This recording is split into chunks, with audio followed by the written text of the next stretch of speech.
With us this morning to review the papers are academic and author Joanna and economist Ashok Kumar. Welcome both once again. Joanna, May's proposals actually seem to be few and far between. Ashok, staying with the Brexit theme, you've got a story in the Times about the finance sector cracking on with their plans for a relocation. Right, so the finance sector has said in response to the recent white paper on Brexit that they're dissatisfied and that they're moving forward with certain kind of relocation plans and, quote, they didn't feel catered to. And, I mean, the real question is the kind of gall it takes for the finance sector, which was bailed out to the tune of £1.3 trillion because they're so volatile and pretty much gambled with the public's money 10 years ago, which, most of it hasn't even been paid back yet. That's the equivalent of 1 year's GDP of the country. Are they just being smart, though? I mean, they make plans for if a deal is struck, and they're making plans if we do crash. No, but that's fine if they do. The question is, what is the value of finance capital? Finance capital is by far, and most economists will agree with this, the most parasitic element of society and of the economy. They siphon off billions of pounds and they put that into speculative activities rather than reinvesting that into sort of manufacturing, productive investment into manufacturing. And what that leads to is economic stagnation and high unemployment rates.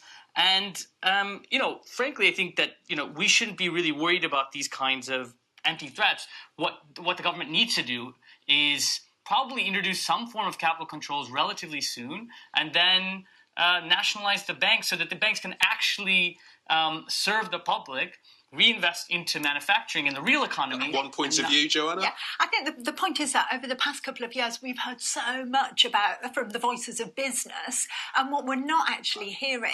I'm sorry, I was going to just stop you there. I was going to show you these breaking pictures coming to us for Winfield House. That is John Bolton leaving the US ambassador's residence, preparing for the meeting in Sandhurst later on, where President Trump and the Prime Minister will be watching a military counter-terrorism exercise involving both UK and US special forces. After this meeting, the two leaders will then head off to Czechia. Ashok, let's pick up on the story in the Telegraph, that rather interesting NATO gathering that took place yesterday. Yeah, so look, Trump comes out and he says, Europe, you're having these sort of sweetheart deals with Russia, not with the US. That's not the act of a friend.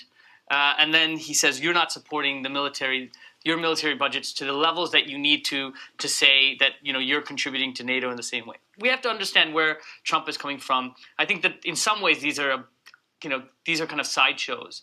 Trump is fundamentally opposed to not only membership of NATO but the very existence of NATO. I mean, he said that from during the election and even after he came in. But he's not threatening to pull out. He's saying that, you should meet your target of 2%. That the Defence Committee has said that Britain should meet its target, it should hit the target of 3%, not just 2%, and other countries should follow suit. But I think NATO is becoming increasingly obsolete. I think one of the interesting things that Trump said before he arrived in the UK is that actually his visit to Putin will probably be the more positive and more productive element of his trip abroad.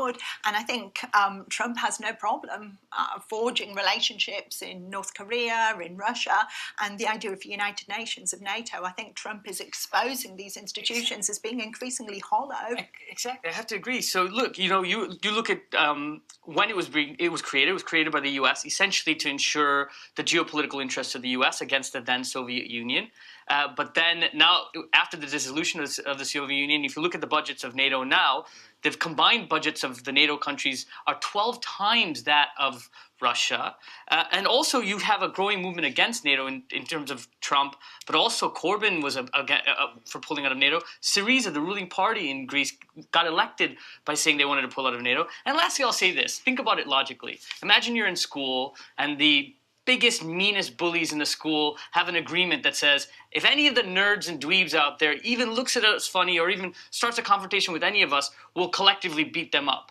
That's effectively what NATO is, and Trump is coming out swinging against NATO, and it opens up the possibility of actually having a not antagonistic relationship with Russia. It's facing an existential threat. Joanna, you've got a story in the Express, the protests that are taking place. Yeah.